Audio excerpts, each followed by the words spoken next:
What's in a mandate? Having failed to reach international consensus on Syria, It's been a complete waste of time. Washington prepares to act around the UN. For the time being, the administration firmly rules out any form of U.S. military intervention in Syria. But the Pentagon is busy laying out an attack strategy on Syria, just in case, should the president call for action. Experts say history shows the absence of international consensus would not be an obstacle to Washington if it decides to go ahead with intervention.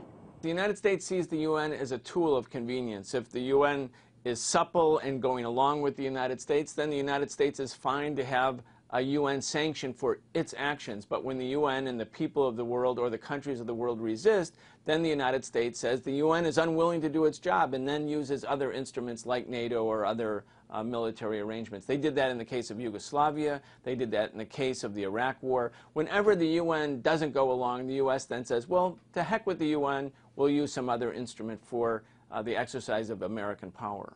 Last year, the UN Security Council authorized NATO to protect civilians in Libya, but the mission resulted in regime change. The Libyan authorization of force was very specific, and it didn't authorize regime change, and the countries that partook in that operation, including the United States, far exceeded the UN mandate in that operation. I think that's symbolic of the fact that these UN mandates really aren't meaningful in the terms of international law.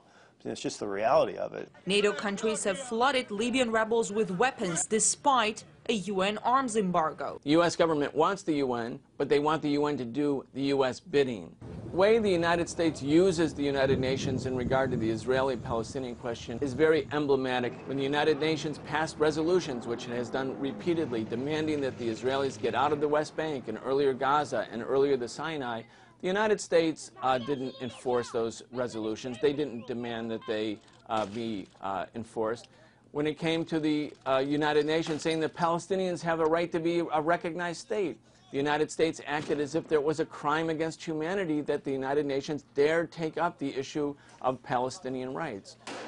We can see here a manipulation of the United Nations. When it does what the United States wants, fine, but when it stands with the Palestinian people, which it has repeatedly over and over again, then the United States government, Republican or Democrat, found a way to condemn the United Nations. The U.S. also did not support the resolution on Syria put forward by Russia, which would call for all sides in the conflict to stop the violence and to start a dialogue. Instead, it chose to take sides in a civil war. One might describe the U.S. attitude towards the UN as use it if needed, go around it if you don't like it. But while an a la carte approach to the world body might suit Washington, it makes for a bad recipe for world stability.